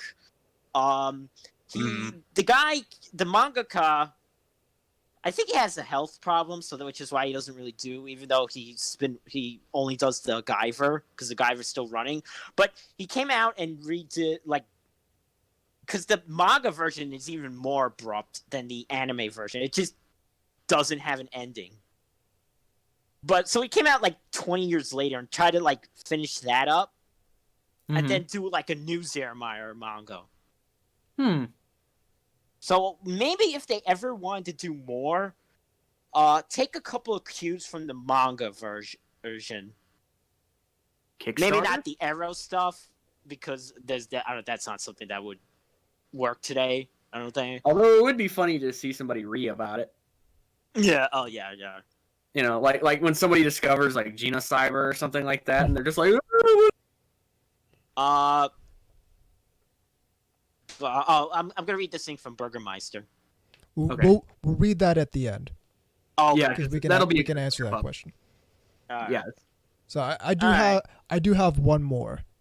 Okay. And this I is think we'll sort do a of round of one more. Yeah, that's fine. That'll work. this is sort of not 100% what we're talking about, but I would like to see a remake of Voices of a Distant Star.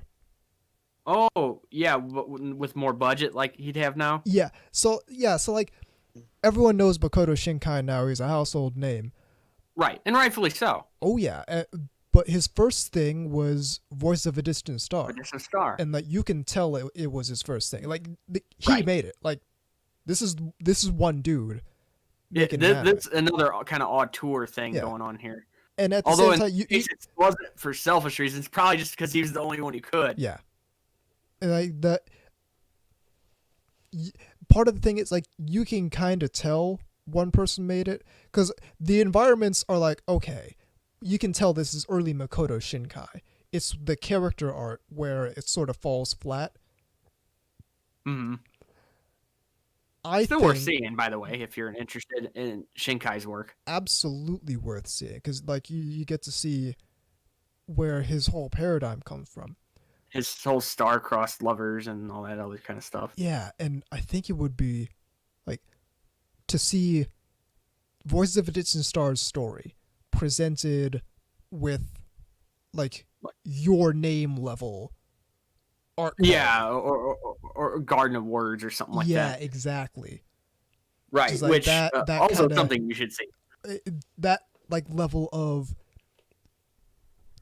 like detail with both the environments and the characters. I think that would be like and it was still kind of a culmination. It's like, okay, here's where we were, and like here's where Makoto Shinkai is now. Right. Since you mentioned him, though, I'll throw this in here to kind of add to your conversation or your bit here. Yep. He was one of the few people that came along that immediately when I saw their work, I said, "This guy's going to be big." Oh yeah. Like maybe not right now, but this not only does it stand out and it's distinct from other things, you could tell something he worked on. Yeah. You can just see it. It's one of those type deals. It's kind of like how you can spot like I don't know Akira Toriyama artwork or something. He just has a style and a whole kind of approach to things that is very unique to himself. There's two of these big anime movie guys that have that sort of easily recognizable style and aesthetic to me is Makoto Shinkai and Mamoru Hosoda. Mm-hmm. Good call. But yeah, that's my take. We need a Voices of a Distant Star remake because between then and now, it's such a leap in quality that we need to see his first work in like your name style quality, and I think that would be really powerful. Okay. Interesting choice. I'll be a little unorthodox with my last one too. Then, I had originally I was going to say something along the lines of "make Crossbone," but I actually think we are going to get it eventually. Yeah, we will. The fact that they're doing Hathaway's Flash and stuff, it's like okay, yeah, they probably will. So I'm not going to do that. I'm going to post something, or I'm going to pull something out that's a little less likely, but hopefully they still do it. All right. Make some more Dirty Pair. Yeah. Oh, okay. Like it doesn't have to be the original or Flash. It could be just totally new designs or whatever. I just want them to make some new Dirty Pair stuff. I think it would be. I think it's time because we've had the original, of course, which was a big deal, and then Flash was sort of the '90s representation, and now we need one for the new millennium. Come on. I think that would be interesting. Yeah. Yeah. Girls with Guns, bring it back. Yeah. And maybe give it a slightly different tweak, make it more like I don't know, futuristic, like Ghost in the Shell or something like that. I'd watch it. Oh hell yeah!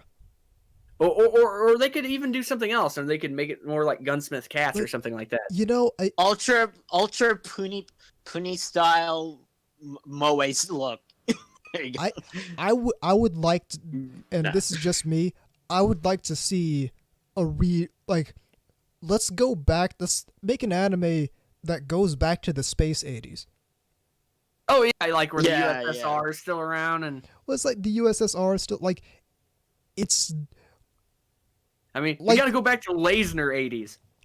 like you see in like the back in the Digital day Dirty Pair, readouts. like yeah, exactly, like For some reason, in the 90s, we still had tape recorder, or we still had tape players. it's like fax 27. machines, It's 2709, and we're still using floppy disks and shit. fax machines and shit. And we have we have faster than light travel, but our disk media doesn't hold more than 1.44 megabytes. Like We still have phones that have a dock, like they just sit there. Yeah. Well, hell, in fucking Reconquista, they fucking had phones that still had like the rotary, right? Yeah. But that's for a different reason. Let's be real. Well, to be fair, this was the first Gundam where they thought to put a toilet actually in the Gundam, to where like if you saw something you didn't like and you shit your pants, you were still good. Well, I mean, I keep telling people there's a good reason for that, but nobody wants to hear me explain Reconquista to them. Because it makes sense. Reconquista, and they're like, Tamina, weird stuff. There's a toilet in here. What the fuck? Yeah, it's like, nah. The phones look like fucking old French phones or something. What the fuck? To Seriously, be fair, though. that was also in Turn A.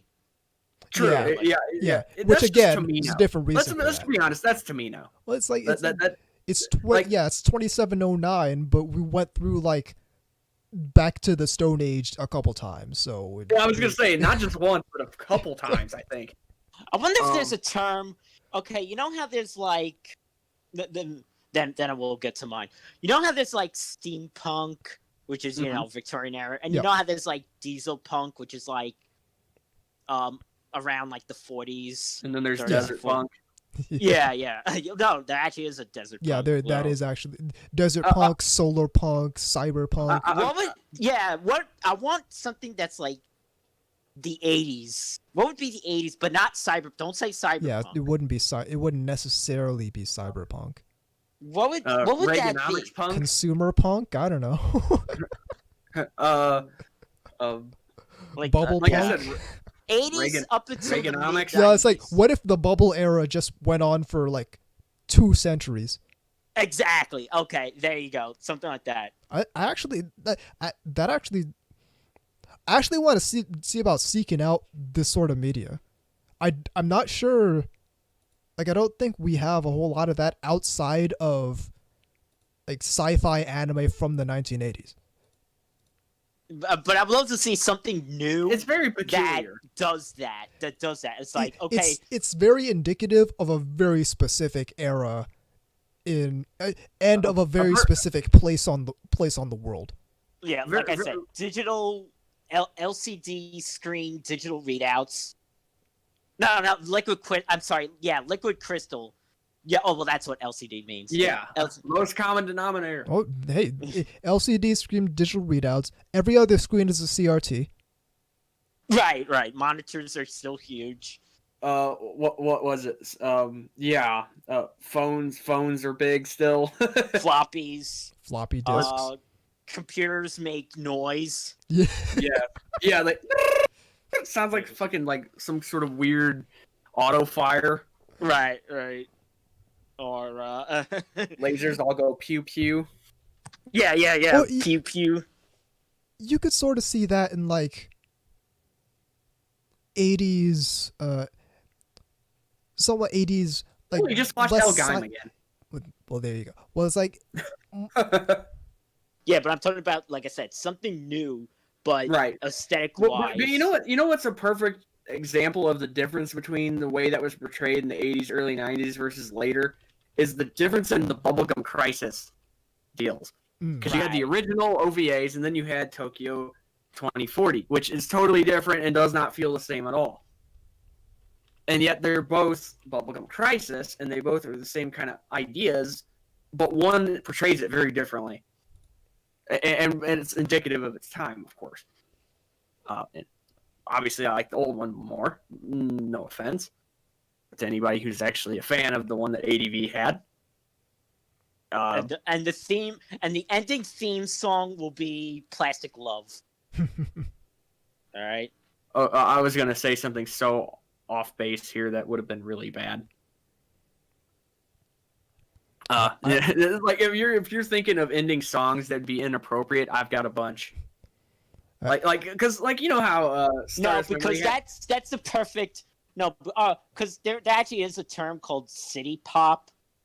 So Right. maybe Yeah, maybe it's a music genre. yeah. So maybe Right. something like. But I'm thinking Stardust Memory and Magic. Yeah. Something that just like no, this. I don't know if they just didn't understand the lyrics. This does not fit whatsoever. So, in tradition of that idea, we could just have like I don't know, Sugar Rolls by Sheena Easton or some shit. I don't know. Just get it over with. Was it Kids of America by Kim Wilde? Or fucking something by New Kids on the Block if you want to make everybody wince. Yeah. Oh yeah, that was a thing. Well, to be fair, doesn't JoJo's basically kind of do that? Where they basically just pluck out songs that... I don't want to say they have nothing to do with it, but that almost seem to play off nostalgia in a lot of cases. Yeah, but they're good songs. Yeah, well, yeah, that's true. Yeah, that's true. They pluck out like Roundabout or Invisible Touch or something like that. They don't pluck out fucking, break stuff or something terrible like that. So I got one more choice. All right. So I think we'll kind of round out. Sure. Because speaking of '80s and things with music, empty guys. We need more empty guys. Come on, Koichi Ohara. Come out of retirement. We want you. You need to show okay. the youngsters it's not all Moe cuteness isn't, and Moe isn't boobs. as big as it was. Because he really did have a thing about. He was really angry about Moe, and I know. Well, if you looked at what kind of stuff he made, it kind of makes sense. Because no, because he was saying he was talking about the show he directed. Burst Angel was like, these girls aren't Moe or something like that. So it's like, well, that's what you think. You don't get to determine that. I'm going I to know, Galbaru to prove you wrong. But yeah, because it would have been great if because Empty Guys. Well, a lot of people didn't even like the second one. Well, here's the thing: Empty Guys came out in 1986, right? Mhm. And the sequel came out 10 years later, in 1996. Which Would have again, been cool. Okay, I guess 2006 has passed. and so it's 2006. 2016. Oh, so you mean like 2026 or something? Yeah. Like yeah. you just decide, fuck it. Yeah. Yeah, I think that's even less likely than my dirty pair. Yeah, there you go. Yeah, especially since MD Geist was not a thing in Japan at all. No, that was sort of like a cult classic here that people actually hated, but then they pretend they liked it. Yeah. No. Well, see, you always get it wrong. They liked it. People liked it because that's how it got popular here. People were renting and buying a lot of, enough that it financed the second one. Then the backlash came. So the consumers liked it, but the critics hated it. Yeah, exactly. The anime journal elite. But I don't pay it. And then then the critics pretended to flip flop on it, say, "Oh, okay." Not kind of so much ironically. the critics. Actually, The not critics so much always the critics. pan stuff like MD Guys. Hold on, not so much the critics, but a lot of places again, like, and especially around the Moe bubble era, because I saw this happen in real time on 4chan in places where a lot of people were kind of like, whatever happened to the ultra violent stuff, like MD Guys. So because those were outliers to begin with, dipshit. Yeah, and of course I did that wonderful drawing of UA from K-On! In the MD Guys armor. Like all the things you're talking about were like one-off OVAs and shit like that. That wasn't like on regular TV or anything, people. No, but it was an indicative particular era that the OVA medium allowed that sort of unrestricted freedom. Exactly. Which it's still there, but like it's not new anymore, and people are just not as interested there. Well, see, I wish that's not where the money's coming from anymore. I so wish that the Netflix would become like anime on Netflix would become the new OVA, and what I mean by the new OVA is a way to release unrated content. Like basically late night ATX kind of stuff. Yeah, well, like I said, if they ever wanted to do OVA style things, right? I see what VZ is saying. Netflix unrestricted content could be like, okay, like a wild card director wants to make a thing, but they know they're not going to be able to get like a whole production committee or as much funding as they'd need or whatever. Yeah, exactly. So they go for Netflix with it, which I isn't can that see. Isn't that basically what Go Nagai did with Devilman Crybaby? Basically. I'm not exactly sure. I need to bone up on my Netflix stuff because I'm not yet 100% sure about the business model. Yeah, I mean that's why I asked. I wasn't fully sure. But yeah, I can see that happening. I don't think it's going to happen though. That would be a net positive, and we're not really. Well, the whole thing, Netflix really isn't about that life when it comes to anime. No.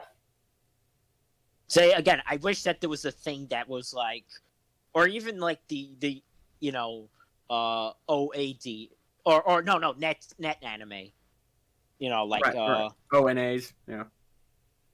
Like anime. And speaking of that, I have to tangent just a little bit because if we don't, I'll forget to talk about it because we have another minor thing before we go. Speaking of ONAs and so forth, there's a little bit of news I wanted to point out. I'm sure you guys already know it, but I'm going to throw it out there anyway. Discotheque has got Kiss XX.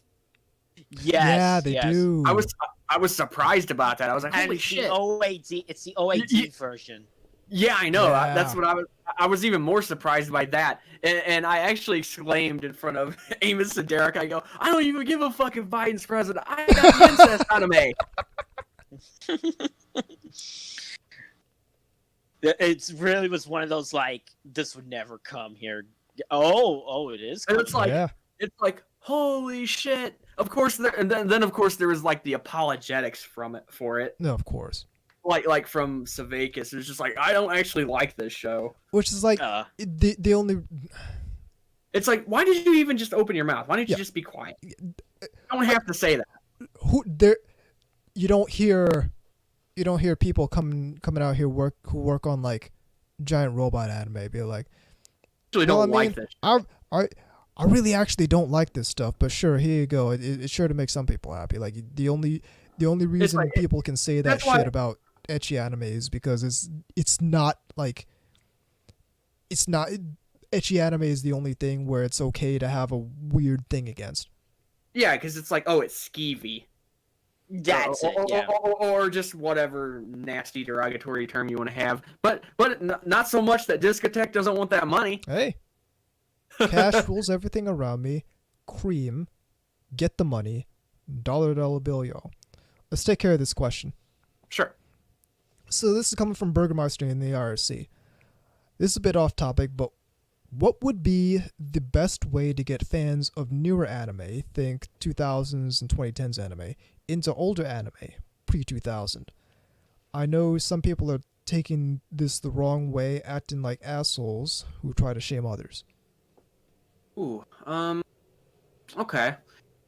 The best way I could think of that is to either point out kind of critically acclaimed things or stuff that actually has its roots back before then that you watch now. Yeah, I think the main thing is to make connections. So it's like, okay, you like Gundam, well then, yeah, might as well watch the old exactly. Stuff, or watch this old Gundam that still holds up.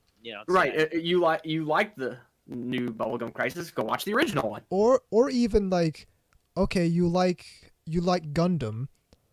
Well, here's Code Geass. It was made by the same studio, and it's sort of. That's not really pre-2000, but yeah. It's not really pre-2000, but making the same kind of connection where it's made by the same studio, or it's directed by or the mecha designs were done by the same person, or the same person did the character designs in this one. And then, Yeah, I and mean, then you can yeah, also exactly. you can also lean on the classics, like, okay, well, Go check out Space Battleship Yamato, yeah, or you want to see Silent Mobius if you like yeah, sci-fi or something like that. Yeah, I would actually first see what kind of stuff they like to begin with. and Like, if they like sci-fi, it's pretty. That's actually pretty easy because there's a lot of it from back Yeah, then. if they Yeah, like yeah. sci-fi, And there's a you ton can of- point direct routes and go, okay, this person even made some of this stuff from back then.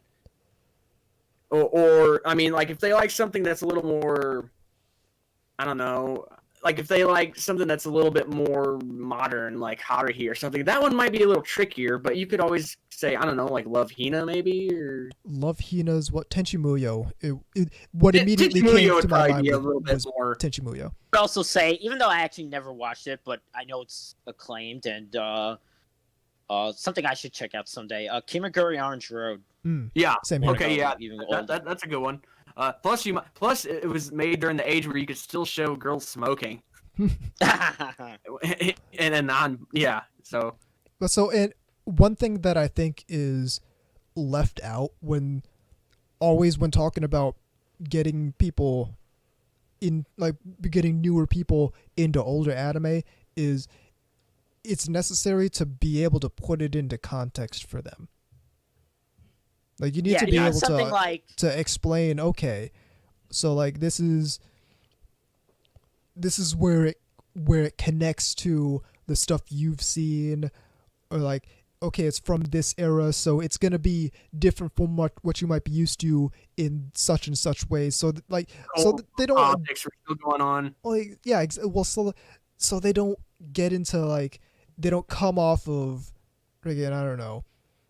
Like, I mean, because let's be real here. If you went and showed like a 17-year-old something like Gunbuster, they probably wouldn't truly be able to understand the magnitude of the whole space race part of it. You Yeah. know, with the USSR. yeah, it's also Go to like But like that's one thing where if someone's like, the breakdown, they're like, it was like, okay, they're if they're a Studio Trigger fan, so like, okay, they watched Gridman and they watched like Kill la Kill. they watched Kill la Kill, and Obviously, then off of that they watched Gurren Lagann. Then it's like, okay, you like Gurren Lagann, here's Gunbuster, hit that, give that a try. Yeah. I mean, because you could make the connection